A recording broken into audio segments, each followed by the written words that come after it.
saludito para Sanpiritu, bienvenido.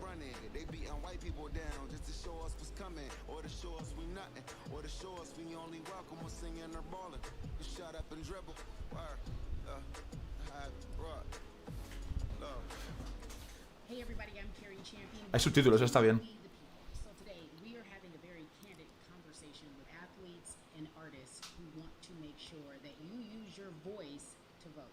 Voting is your voice. So we have so many different issues that have happened in this country. It's really, truly unprecedented time. So I'm looking forward to these conversations. I think you'll be educated as well as entertained, but most importantly informed. We have morethanvote.org, whenweallvote.org, and fairfight.com. Those resources are imperative as we try to change our future. Música hip hop. A ver, voy a subir este momento.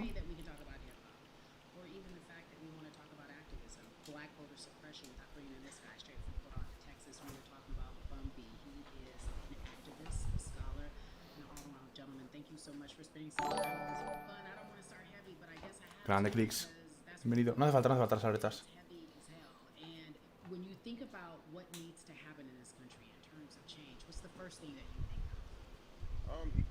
La igualdad, tío. Black people need to be seen as equals in this world. You know, we had to fight just to be recognized as a full citizen in this country and not 3/5. The world is now seeing what we've known for so long in the culture and in the community. Sube más el volumen del juego. Vamos a ello. Grande Ibai, un saludo. If that's true, why do they work so hard to suppress the black vote? Because they understand the power of the vote. And so it's time that black people collectively also understand the power of their vote. And not just on a national level, because a lot of times we only have this conversation every 4 years. People need to be very much involved in their local politics. They need to understand who their elected officials are, where they stand on issues that affect you. And you need to use your vote to either support the ones that care about you and your condition, or to elect people who do. A newer initiative that we're dealing with is educating felons, right? So in the state of Texas, if you're a felon, right, if you've been to jail or to prison, but you're no longer on probation or parole, you have the right to register to vote. Another thing that was just brought to my attention, there's an initiative called Orange, which is happening not just in Houston, but all over the country. If you're in jail currently during pretrial, but you have not been convicted, like you're still in jail waiting for your day in court, you are still eligible to vote. And you said something so key. They work so hard to hope that we stay uninformed, but more importantly, to suppress the black vote. If you could do one thing with this message that we're trying to send today about how important voting is, what type of images would you like our people to understand and see when they go to these polls and vote, or when they cast their ballots? I think the images that we've all seen, you know what I'm saying, for decades in this country, if not centuries in this country, we've seen black people oppressed, we've seen black people attacked. So every time you look back and you see those old black and white images of people of color being attacked by dogs and people of color being sprayed with hoses, that's what they were fighting for. Back then, they were just fighting for a chance to vote. People like Martin Luther King Jr., people like Malcolm X, these people died to help us be in a position to have the power that we have now, which is to be able to cast a vote and make a decision about the people that have controls over our lives. So, I mean, if you in your own community need a reason to vote, look at a person like George Floyd. If the people in your city are not open to police reform, are not open to having a conversation about defunding the police, are not open to issues concerning economic equality, judicial equality, and racial equality, right? If they're scared to say Black Lives Matter, you have the power to put people in those positions who do believe that Black Lives Matter, who do believe in racial equality, economic equality, judicial equality, right? Who see us as human beings. And if the people in your community don't feel that way, vote them out. It's that simple. It's just vote them out. We don't have enough time to sit around and hope that people change their minds. Yeah, Bumpy, you point out something so important. We have the power, and that is in our vote, and that is with our voice, and that's how we use our voice. I think of where we are right now. People say this is a particular moment, but it is a movement, not just a moment, it is a movement. Why, in your opinion, was it George Floyd's death? Why was that the chosen brutality for people to say, oh my God, black people are still oppressed. George Floyd es el que And it murió, is not el true. que aporrearon I los think it's policías, ¿eh? twofold, Lo quiero Karen. dejar So claro. many different encounters between people of color and the police. There simply is no proof of what happened in the interaction. And so what happens is in a court of law, it tends to lean towards the policeman's point of view, right? In this case, we saw very clearly what happened. I think the other thing is due to the fact that No envíes, everyone was Alex. at Alex, no home envíes, porfa. basically Solis, no envíes Solis, during porfa. this time period in Si no, se me va a relation to eliminar, the tío. coronavirus, you couldn't avoid it, right? It was on every television station. It was on every social media platform. Everywhere you turn, you were constantly hit upside the head with this message. You see in the interaction that this man did nothing to deserve what happened. That's right. I think so well said, because if you think about it, in the grand scheme of things, it wasn't worth it, and he didn't have to lose his life. I think that you touched on something that a lot ¿Cómo of pierde people la vida talk alguien about, así, tío? No entiendo. and that is No now entiendo, defunding tío. the police. That has been such a huge conversation, but there's so many misconceptions around defunding and dismantling. If you will, educate the audience. All right, so most people, when they hear the term defund the police, they tend to think of, oh, they're going to take away our police department. Nothing could be further from the point. Defunding the police means that in certain communities, even Houston, take for example, we had over $1 billion allocated to our police force. Now, what is that money being used for? Some of that money tends to be allocated towards riot shields, right? Pepper spray, right? That kind of thing. That's only used against the people that fund this budget, right? So why would the people want to supply the police with the means to oppress them? If the police are concerned about the situations in certain communities with a higher crime rate, well, higher crime rates tend to happen in communities where there's not employment opportunities, right? There's not a lot of social services, and people are going to do what they need to do to take care of themselves and their families. When the community has more opportunities for employment, more opportunities for upward mobility, then they tend to be less of a strain on the government. They tend to have a lower crime rate. And because of that, we'll have less need for the police in those communities. You are passionate about so many different things in terms of making sure that we are holding our leaders accountable. Talk to me about some of the other projects that you're working on. Well, right now, obviously, being a part of More Than a Vote is essential. We're dealing with primaries in this country right now. And we just want to educate people. We want to inform people because people are tired, they're angry, they're concerned, and they want information and they want action.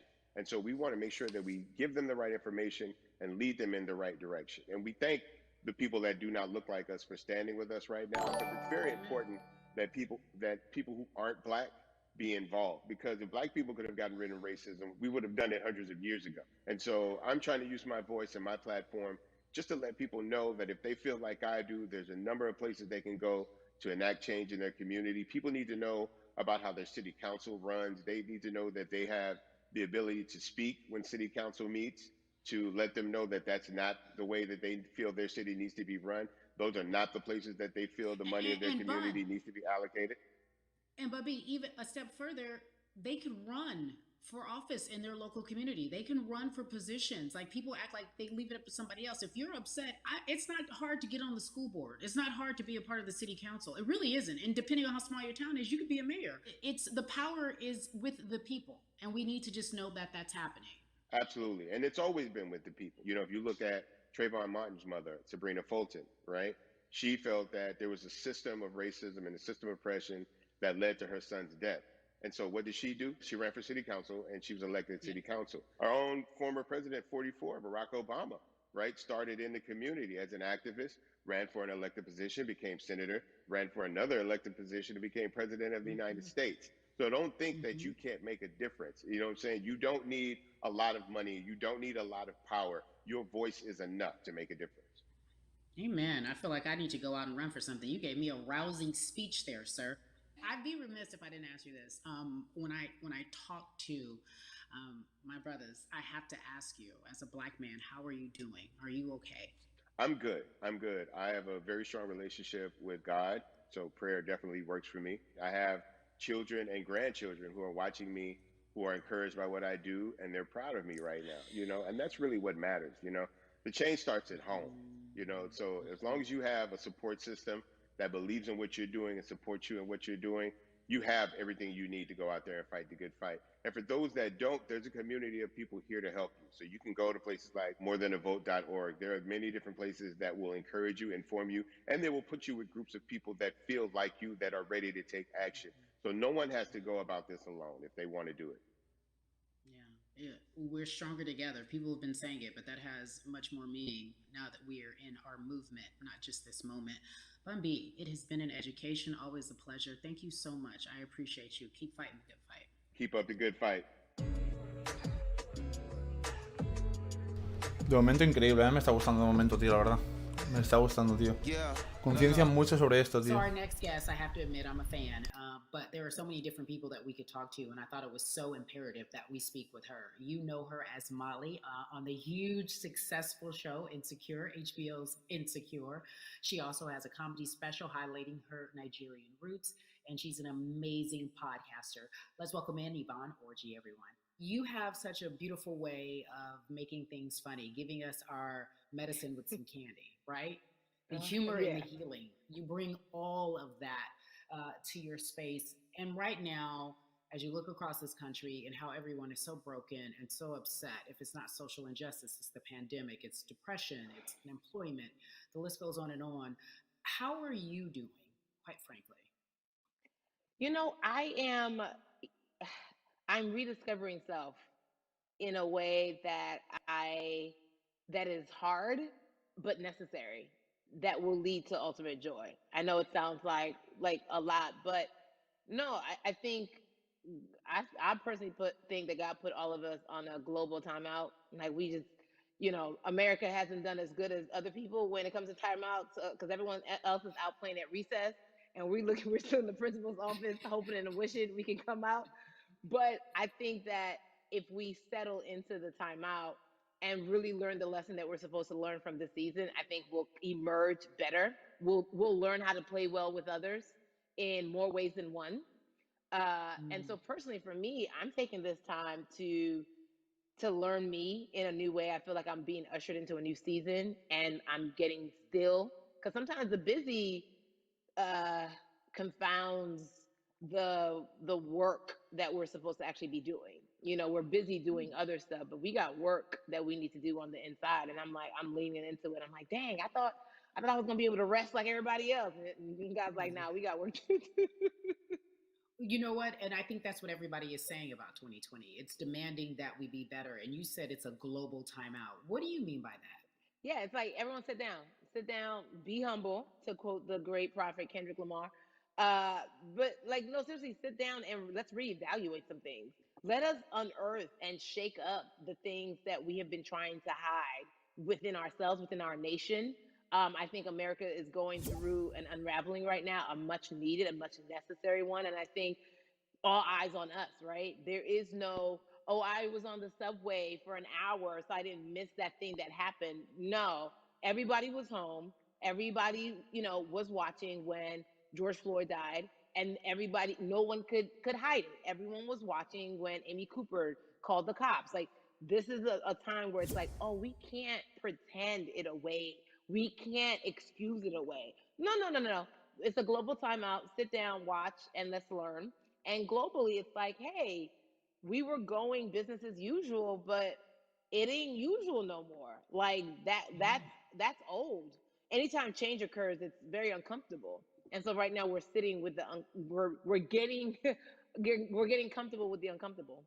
The minorities, we've been comfortable with being uncomfortable, because that to me explains just the existence for whatever we want to do, how we break into our careers, how we live our lives, how we find ourselves one of the few or one of the first. And that's a lonely road. When you look at, and when you talk about this global timeout, everybody had to pay attention to Amy Cooper, everyone had to pay attention to George Floyd. How is that helping us as a people, as a country, during our global timeout? I think, well, one, we're not minorities, Carrie. You already know it. It's like these labels that they put on us. It's like the same way of saying like black on black violence. Also, there's no white on white violence. It's branding, Yeah, right? It's all branding. Yeah, you're right. You're It's right. like white people kill white people every single day. So no, there is no black on black violence. And if you say black on black violence, well then let's brand white on white violence. Like I watch Investigation Discovery. Ain't too many of us being featured. So, I just even like, but to answer your question, what does that do? I think what everyone expected is what has happened in the past when the world was still open, right? In that, okay, you had everyone from Trayvon Martin to Castillo to Sandra Bland. You had all of these lives lost, and Black people made some noise. We rioted, we got out in the streets, we started the Black Lives Matter movement, all of those things. And then white people kind of just like, oh, let's give them something. And then it's just like, is it over? It's like Oscar so black. Okay, good. We gave some Oscars. Are we good now? Like, are we even? And it's now it's just like, oh no. This is not about like a band-aid. It's like, yo, we might have to amputate the leg a little bit, but it's all right because we're gonna by amputating the leg, we're gonna save the body. And so I think that's what's happening now. Like America is realizing, like, oh, Black people aren't just making a little bit of noise. Like the protests are still out, the conversations are still being had, the change is still being demanded, and I think they're seeing, oh, this is not going no way, and no, it's not, because we need systematic change. What a beautiful way to explore what is happening and describe our country. We might have to amputate the leg, but that's to save the body. That's what's happening right now. That's beautiful, Yvonne. And to that end, I have to ask you this, because the way that we do that, we use our voice. And our voice right now in this world, in this country, is our vote.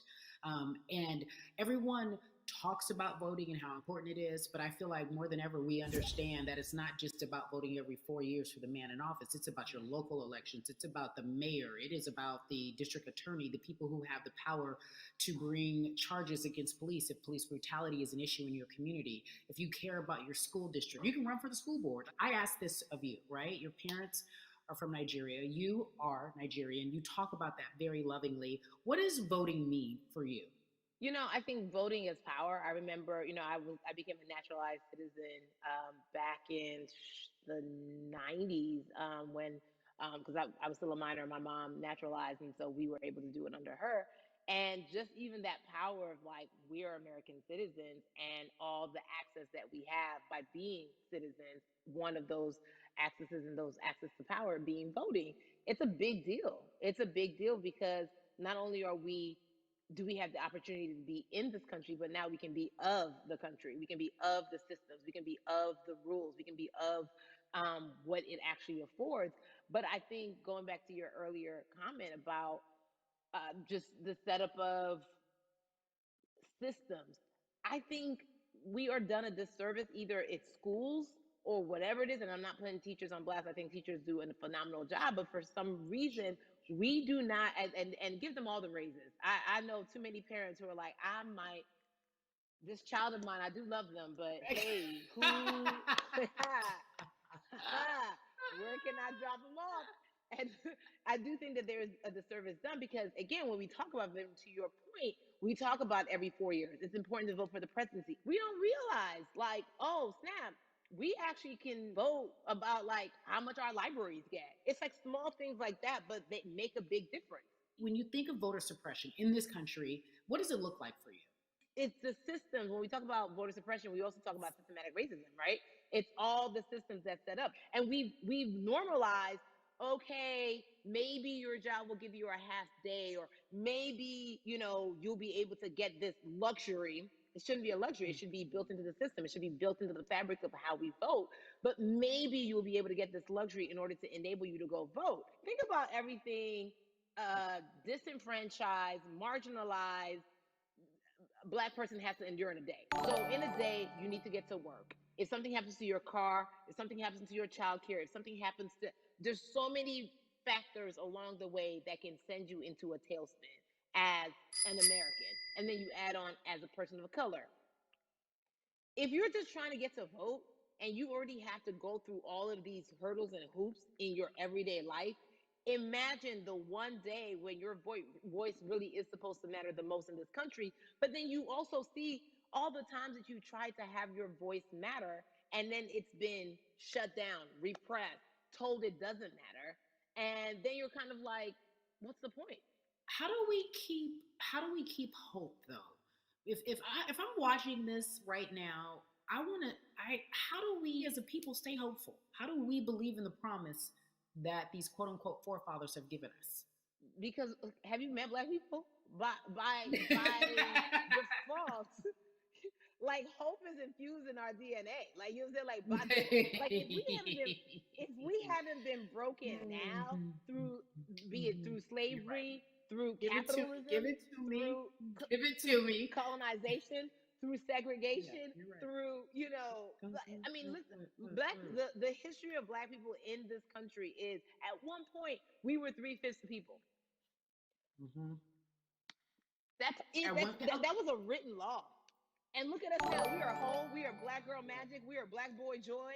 We are, you know what I'm saying? mm-hmm. What I think about in terms of giving us hope, right? We're making a lot of people nervous right now, Carrie. We're Oh, making a girl. lot of people Ben. nervous right now because they're like, dang, we put all these obstacles in their way, and these jokers are resilient. But that should give us hope. That should give us hope that like we can't stop, won't stop. I mean, I went to the school of Diddy. You know what I'm saying? Hashtag, Harlem shaking it right now. Can't stop, won't stop. And I think that's our motto. We can't stop voting and we won't stop voting. We can't stop marching and we won't stop marching. We can't stop thriving and we won't stop thriving. To that end, because you led me directly there, I've been asking everyone who's appeared on this platform, what does activism look like? And I feel like back in the day, we had an idea. Yes, it is marching. Yes, Yeah. it is protesting. Yes, it is speaking out against things that we feel are not right or unjust. But talk to me about what activism looks like for Yvonne Orji. Listen, activism, I think the beauty of activism is that it has many faces, right? You're going to have the people on the front lines. Like, you know what?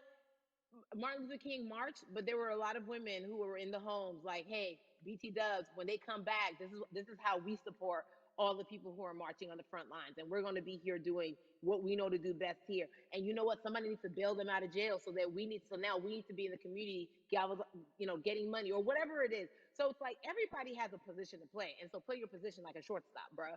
So whoever you are and whatever you do, play your position. So activism could look like, you know what? I'm not the one that's built to be on the front line, but you know what? My pockets go deep, so I'm gonna support the people on the front line. I'm a comedian.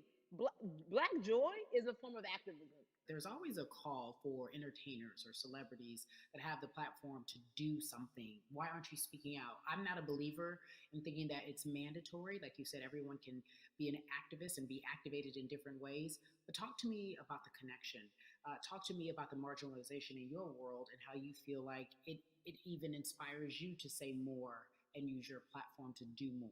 Beneath the surface of what we do, like Niecy Nash says, it's the the who, right? The who is the person who's going to be like, hey, let me call this out. Either blind racism in terms overt racism, in terms of ways that we can be better, in terms of ways that we can actually be more uplifting to the community that you may not even realize that you're serving. Before I let you go, talk to me about the urgency, in your opinion, for people to vote, our people to get out and vote this coming election.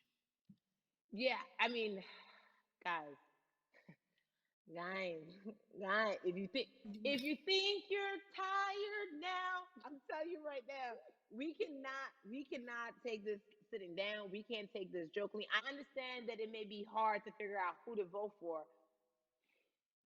but at the end of the day, we got to vote for our families. We got to vote for our legacies. We got to vote for continued progress. We have to vote for upward mobility.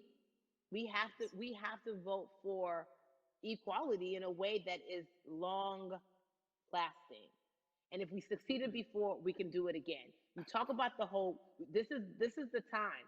This is not the time to give up. This is not the time to pretend away that we haven't made progress. We have. There's still much more to be done.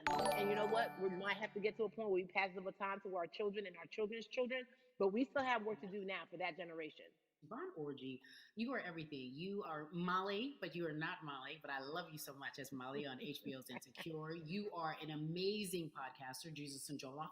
Shout out to Lovey. And then we also have movies. Like you, the world, you're a model, a cover model. Also, wait, don't let me forget your hugely successful stand-up comedy special on HBO. Girl, you doing it all. And I am so grateful. You're truly the dream, not just the American dream. You're the black girl, brown girl, do it all dream, the immigrant dream, everything. You're a beautiful, beautiful soul. I really, really mean that from the bottom of my heart. Yvonne Orgy, ladies and gentlemen, nothing but the best and excellence personified. Thank you so much, my friend. I love you so much, Mama. Mwah.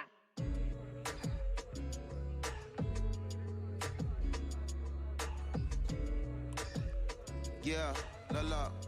So Atlanta has been one of the hotbeds in terms of political unrest and social injustice. We've seen so much happen in that city, and we've also seen so much come from that city, including one of our very own founding fathers of the civil rights movement, and that's Martin Luther King Jr. But right now, we want to welcome in someone who has used his platform to talk about voting, to talk about racial injustice, and how he's trying to help. Atlanta's very own Russ joins us now on We the People. Russ, I'm not going to fan out and tell you what some of my favorite songs were that I listened to repeat on yours. We're going to get to the topic at hand. So amazing. We got to talk about, recently you did an interview where you shared your outlook on culture and music. And you also were very candid about the fact that you have a privilege and that it's necessary for you to give back. Tell everybody about what that means. It's very obvious I'm white and I'm in Black culture and I'm benefiting financially off of it. So I feel like if you're a white person financially benefiting off of Black culture, you have to put finances back into Black culture. It's just that simple. The screenshots with your feelings, it just comes off like fake empathy because it comes off very dismissive and very oh, that sucks for y'all, but anyway, back to what I was doing. Have you felt that way always, or is it now because of the time of where we are in this country? I've always had the feeling. I think now it's just obviously elevated. It's a new level, and there's new, it's to the point now where you can't. First of all, you can't not say anything. Second of all, though, I just think saying something isn't enough anymore. I think if you have the ability to put money back into a culture that you're financially benefiting from, you have the ability to. You should. It's interesting that you talk about it in that way because some people do believe that silence is the best way to go because it's hard to talk race, especially if you're white and you're in the Black culture. People just feel as if they can't talk about it. They feel awkward. They feel as if they don't have the privilege or the voice or the words. How do you find yourself right now in terms of interacting with people when they want to talk to you about social injustice, police brutality? What's going on in this country right now? Well, first of all, picking and choosing whether you want to be silent or not about race, that's a privilege in and of itself. But no, I mean, I try to just do my best to listen to the Black people around me and the educated Black people I have in my life. So I do my best to not act like I have all the answers for everything, especially in a culture that I'm not from. But that's why when we decided to raise the money for Black Lives Matter organizations, when we raised $500,000, we got on the phone with some of the women who started Black Lives Matter. I got on the phone with Tamika Mallory. I was on the phone with Karen Civil and talking with my friends to make sure the money went to like the correct places, and people who really need it. It's just about listening. That's all. It's about listening. Let's talk about that for a moment because the way I think of activism, for me, it looks very differently. It's not necessarily just protesting on the front lines. I think that's great. But what about being an activist in the way in which you have decided to be one? What inspired you? What did it look like? You said you raised money for Black Lives Matter. What did you do? Mm-hmm. Walk us through everything that you did and how you find yourself in this moment right now. So for me, it was 3 years ago, I had like a string of festivals and I decided that I was going to wear t-shirts with a message on them because I figured what better time to use a platform than in front of, a bunch of people. So one of the t-shirts I wore was, if you want to change the system, speak up, white silence is pro-racism, the whole thing. And it didn't really it kind of got swept under the rug back then. But when all this stuff started happening again, and it's been happening, the police brutality against innocent Black people. I was like, man, I'm not the biggest artist in the world, and I certainly don't have the most white fans in the world, but I got a good amount of people that I can definitely mobilize and turn into some money. And I know they're down for the cause because it's merch, it's a good thing. And I've always been outspoken anyway, you know? And so how am I going to be in Black culture and not be outspoken about racism? And then I got to ask you this, because you grew up in Atlanta, so that gives you a heads up, depending for so many people, because you're in the crux of that beautiful Black city where there are so many wonderful Black leaders, home of so much great music and things that speak to our culture right now. And we are really, really getting our word out, especially with this platform today, and saying that we must use our voice to vote. Talk to me about what the importance of voting for you in this upcoming election. Yeah, so I, full transparency, I had never voted before, ever. And because, I was one of those people who was like, my vote doesn't matter, and, Te saca del evento, gente. I don't know, maybe it's because Saca del evento, tío. Really... Saca del evento. A ver si podemos volver a entrar un momento. ¿Por qué saca del evento, tío? Estaba bien, a ver si podemos volver a entrar al tirón. Saca del evento, literal. ¿Esa cuenta atrás? Nos sacaba del evento, no sé por qué. Ahora vamos a volver a entrar. No sé si es que hay... mucha gente se la ha sacado. Vamos a ver qué pasa. Volvemos a entrar ahora, no os preocupéis. Está guapo. Yo de momento lo que estoy viendo está guapo, ¿eh? Lo que estoy viendo está bastante guapo. Antes de esto voy a poner esto y esto. Está bastante guapo. Hay un montón de concienciación sobre esto, tío. Es que tiene que haberlo. O sea, tiene que haberlo, literal, gente. Tiene que haberlo. Porque creo que es un tema súper importante. Volvemos ahí. Nos perdemos nada, nos perdemos 30 segundos. Yo creo que va a durar una hora el evento para la gente que lo está preguntando. Creo que puede durar una hora incluso de los largos, ¿eh? Vamos a ir a la gran pantalla, chavales, y ya estamos aquí otra vez. Está muy bien el evento. Fue por los grupos, puede ser. No os preocupéis, no pasa nada. Son 30 segundos que nos perdemos tampoco. De una hora, 30 segundos. No es mucha cosa. No os preocupéis. Me sacó, sí, no os preocupéis, entrar otra vez. Aquí lo tenemos.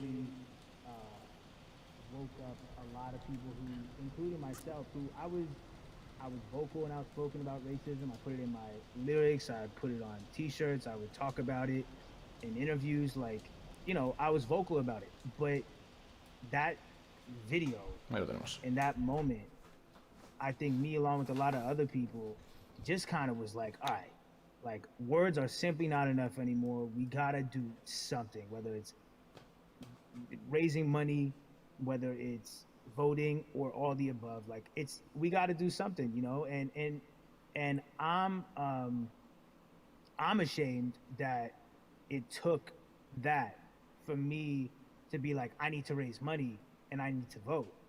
It's a shame, and I don't know, I guess it snapped a bunch of people out of it, and even if you were vocal and whatnot, it's time to actually put your money where your mouth is. It's time to go vote. It's time to just stop talking about it and be about it, and it's been time for that. But like I said, I'm ashamed that it took me this long to actually really, really be about it, but I'm here now.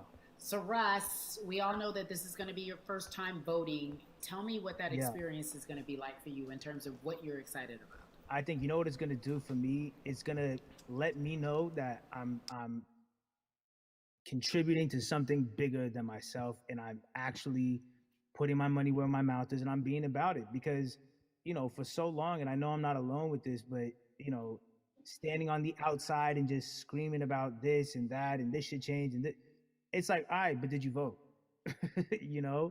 And so I'm, I know it's going to feel good to know that I played a small role, and that's the problem. I think the mentality of like, my vote doesn't matter needs to be changed to, my vote, albeit small, does matter. It's a role I'm playing, and if I play my part and you play your part and he and she plays their part, then we make a difference. But it'll feel, I have a feeling it's gonna feel very, very bigger than me. I think when you realize that giving actually feels better than receiving, that's when you start wanting to do your part and contribute. So voting is an easy way to give, Yeah.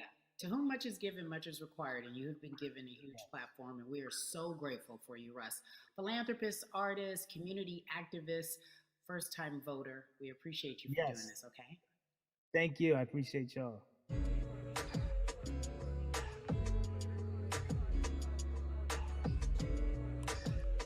Yeah, la la. So, cities like Atlanta and Chicago have been at the forefront of the discussions, especially now in this country when we're talking about COVID 19 and systemic racism, as well as police brutality and what we can do in this country. Again, we're continuing our conversation, letting you know that your voice is your vote and your vote is your voice. We can change where we are in this country. Currently, I'd like to welcome in Chicago Cubs right fielder Jason Hayward. I appreciate you. I brought in Atlanta and Chicago because I know you grew up in the metropolitan area of Atlanta, more specifically McDonough. Let's be technical, and and you have been very vocal throughout this entire time in terms of what our country's been experiencing. Let's look at the past month and a half, if you will. What has been the hardest thing for you to deal with? The hardest thing for me to deal with, Carrie, this last month has just been going from the virus shutting everything down to us being called to action. We've had multiple police brutality situations. We've had people protesting, wanting to get the message out. But I really realized that I need to be a part of the positive message and make sure that doesn't get lost in all the chaos going on, for people to actually hear from a reasonable, respectable person who cares about everyone involved. A reasonable, respectable person who cares about everyone involved, which leads us to more than a vote. It is a beautiful collective of Black athletes and artists. You are a part of that. Talk to me about why that's important for you right now on this be a part of that collective. To me personally, it's important to be a part of that because I've somewhat used baseball and my craft as an excuse to not get more involved in voting. But I can't any longer use baseball and work as an excuse not to get educated, and not also to show people, like, at any moment in time, any walk of life, we can make a difference. So tell me in your words, what does activism look like for you? In my words, it looks like LeBron James, the biggest athlete right now on the planet, speaking up and breaking the ice for everyone. But I think for the first time, people see and hear from us. So now we have white teammates, we have other people speaking up and realizing, okay, like, this is how we go about doing this. And to me right now, social media, athletes speaking up, entertainers speaking up, like we're trying to do with more than a vote. You said something I thought was so key because covering sports for so long, I know that it's tough for Black players specifically in Major League Baseball to talk about how they feel. Adam Jones did it in a very eloquent way early on, but there are very few that are vocal. You said you all were afraid. Why use that word and why were you afraid? You was afraid because in 2019 there were 68 of us total, and there are 38 teams. There's 25-man roster on each team. There's a 40-man roster, which is on each team as well. And there aren't many of us. So we're outnumbered in that sense, but not always in a negative way when it comes to our teammates and our clubhouses. But to get to this point, you have to move a certain way. You got to be careful what you say. You can't ruffle feathers. You can't come off in any way.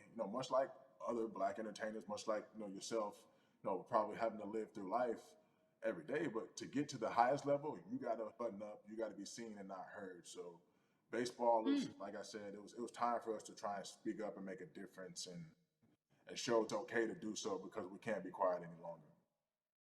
That is a button up, be quiet, be seen but not heard. That is a an expression that a lot of Black folks can relate to in whatever aspect of professionalism that they experience, especially if they don't work for themselves. They just feel that. That is also a socialization that we have as Black folks, well, especially like you said, if you want to get to the higher level. And for so long, I felt it bubbling right underneath the surface that so many of us who were in whatever positions we were, who had platforms, were tired of pretending and looking the other way and spending so much time making others comfortable while we were uncomfortable.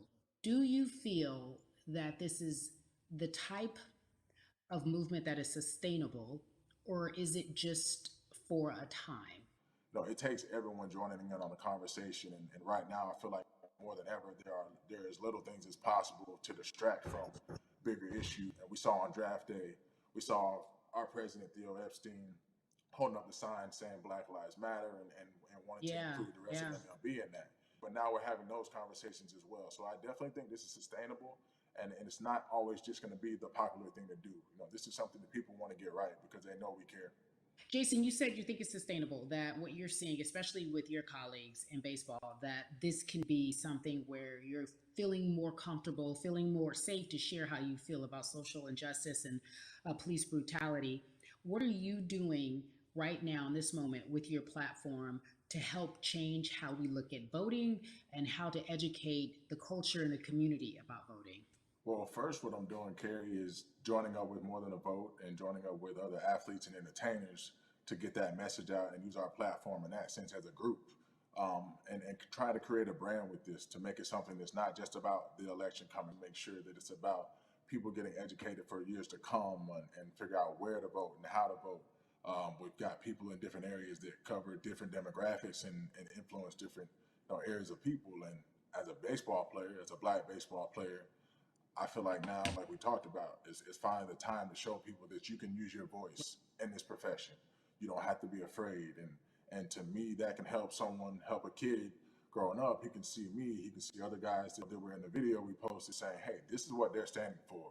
They're speaking up for these things, and it's okay to want to play baseball. It's not lame. It's not something I have to be as afraid of as I was before. So I feel like that's my role in this. I have a younger brother as well. He's 24. He also plays baseball. So I've got to lead by example. I can't just always, come up with a good answer that sounds good on TV when I get asked a question on, what do we need to do to make changes. I'm joining a here to make sure that I take action and get educated myself. For one, so many people, I feel like in Atlanta, they're on the move. Or when you want to try to make a vote and try and cast your vote, you have to do it by mail. You have to sign up for the absentee ballot. Then you have to get another ballot in return. They have to send it back to you. Well, for me personally, they didn't send that back until it was too late, right? We didn't get it in the mail to the address that's an Atlanta address at my parents' house. We didn't get that in the mail until it was too late.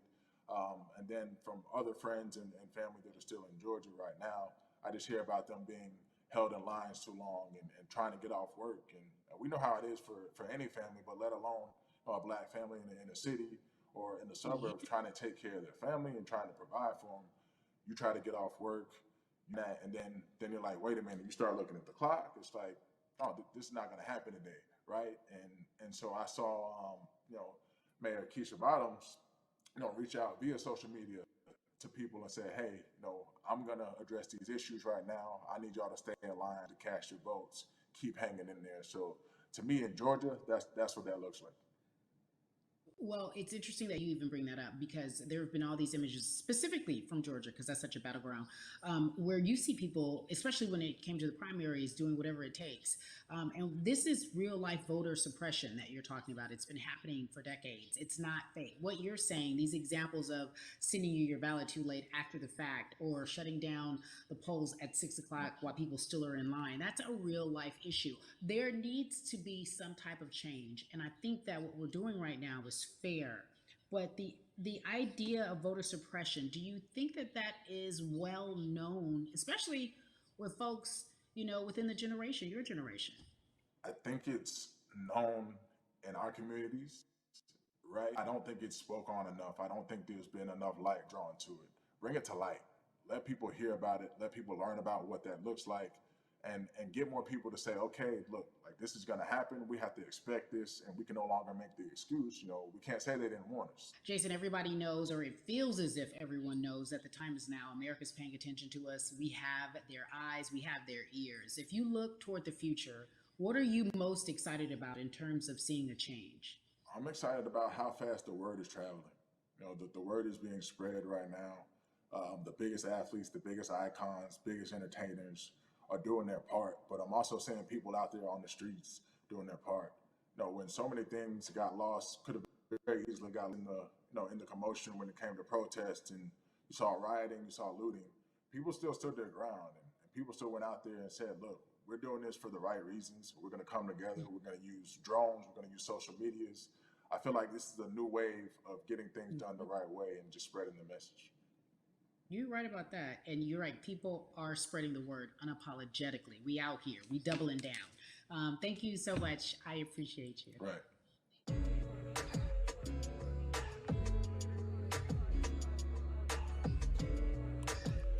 Yeah, la la.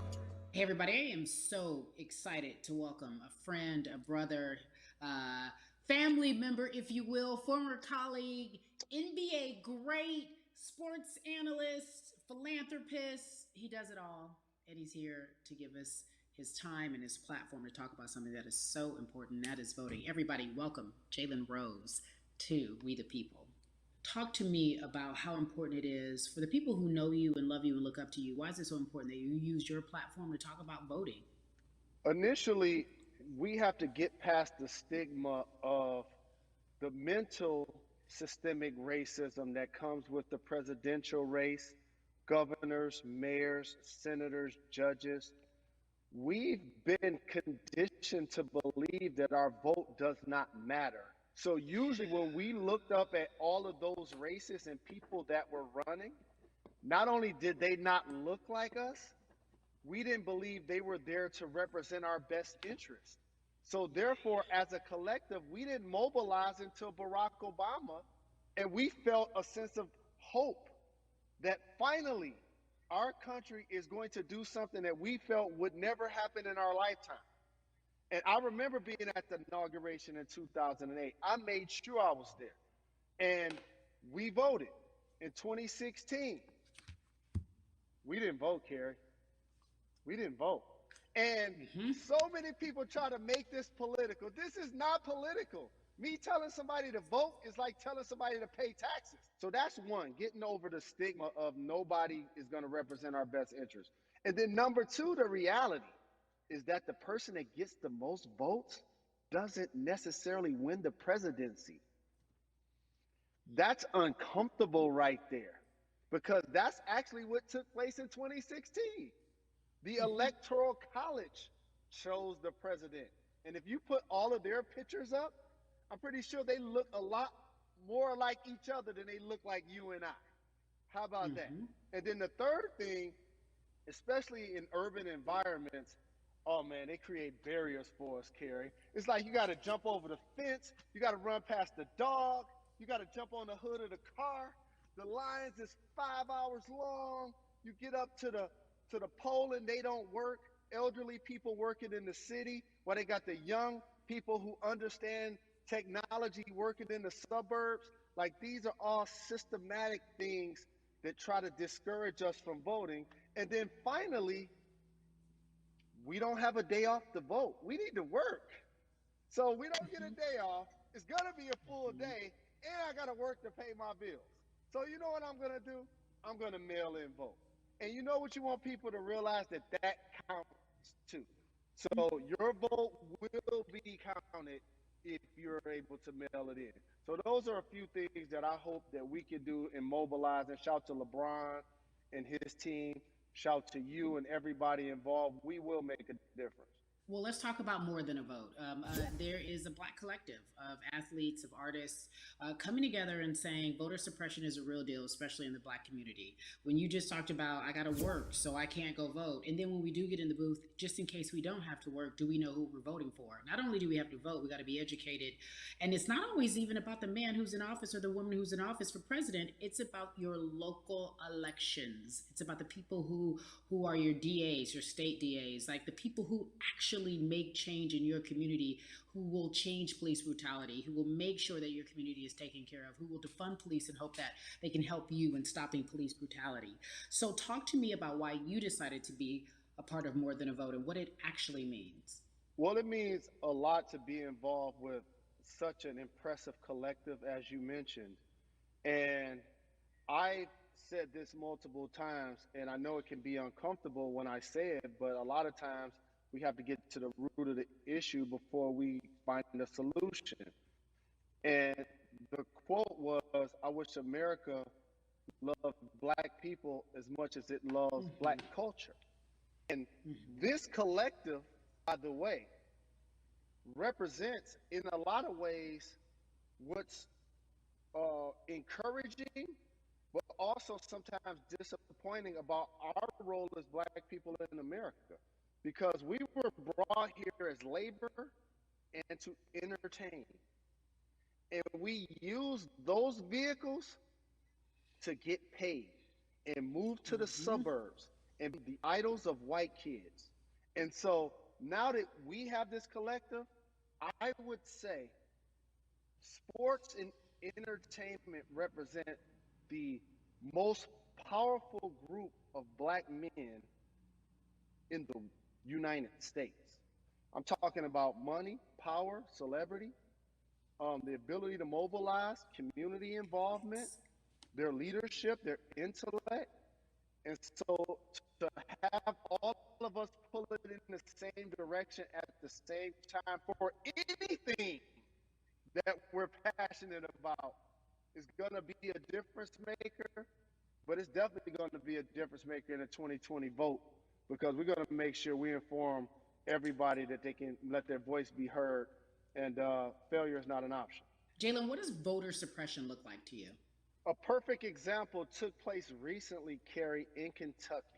It was 6 p.m. at night, and so many people were standing in line enthusiastic to vote. And you know what they did? Locked the doors. And you know what the people did? They continued to bang on the doors, continued to bang on the windows. They continued to let it be known they were not going to leave the premises until they got a chance to vote. And you know what ended up happening? They opened those doors and allowed those people to vote. So do not be discouraged. These barriers show you that it matters, and we're here to help you break through them.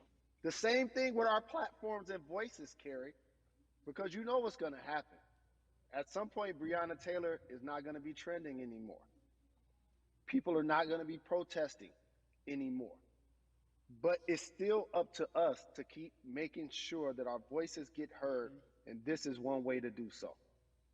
Right, and that is a form of being activated, being an activist. It doesn't have to be protesting. It doesn't have to look like what you think traditionally activism looks like. It's voting. It's that simple. We now have to understand, like, this is a critical mass moment for this movement to continue to hold up as much steam for as long as possible. And that's what this collection is going to hopefully allow for that situation to happen.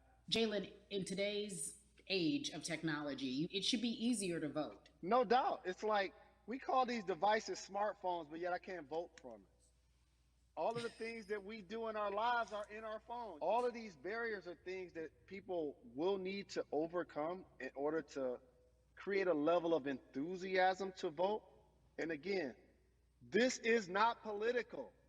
It's your right to do so. And there's so many times where you feel like somebody may have gotten done unjustly in your community. Pay attention to who the judges are, who's running for Senate, mayor, governor. Pay attention who's running for president. And let's make sure in 2020 we make a difference. Why is more than a vote so important and invaluable in our community right now? Well, because right now, I think we have an opportunity to let our voices be heard louder than ever. Anytime you see the mobilization of white kids holding Black Lives Matter signs, that means there's a breakthrough. Now, what happens with that breakthrough is the next step. You're going to look down in your email, Carrie. You're going to see all of these companies telling you how they're going to work on their diversity, how they're looking themselves in the mirror. They need to make change, just like in sports, right? You look on the field, on the court, all those black players. Further you get up, it's like altitude or a ladder. It gets thinner and thinner. And so a lot of people talk about the system being broken. I hate to remind people that it's not broken. It was built this way. And one of our ways to help change the system is to vote. So that's why more than a vote is so very important, so we can make sure everybody participates and gives themselves an opportunity to let their voice be heard. I think it's interesting because you talked about black men being very powerful in the U.S. if they're athletes and entertainers, because for so long those have been the only avenues traditionally to create wealth. The NBA season comes back. What are your feelings on the season coming back? In the midst of everything that is happening? I think you'll see players challenging the establishment more. You're going to see them saying, okay, if you have all of these marketing and promotional deals, how many of them are with minorities? How many people are you employing, NBA? What about certain teams? Who do you have as a minority owner? Or what about the candidates that you have for positions of power? NBA players have proven as blacks that they are now movers and shakers in the game. They're now the dog, not the tail. So if they decide not to play, some of the biggest social changes and conversations have taken place in sports that weren't during the game. Colin Kaepernick was before the game. The Ali Summit was a press conference. So they could mobilize if they chose to. But when and if you do play, challenge the league. Black Lives Matter on the jerseys. Continue to make sure that every time people are watching the game, they're also seeing the movement happen. Jalen, I appreciate you because you are always entertaining and informative at once. I really, truly am looking forward to the NBA season. Thank you for working with More Than a Vote because your voice, your platform, all of it is needed, my friend. Be safe, okay? Yes, ma'am. I love and appreciate you. One call away always. Thank you. Love you, brother. Love you too. Every conversation that we had today, I hope was helpful for you. I am so grateful to everyone who came on with me to talk about what's going on in our culture and how we need to change. Huge shout out to Jalen Rose, Bun B, Jason Hayward, Yvonne Orgy, and Russ. Their words were inspiring, but also important and invaluable. I hope your phone is full with all the information that we've been able to place in front of you. Again, you need to check out these resources because they are so important because we want you to vote. That is your voice. It is important. We, the people, want you to vote. So go to morethanavote.org, fairfight.com, and whenweallvote.org. Again, thank you so much for joining us and paying attention because this message, again, is invaluable. I'm Carrie Champion for We the People.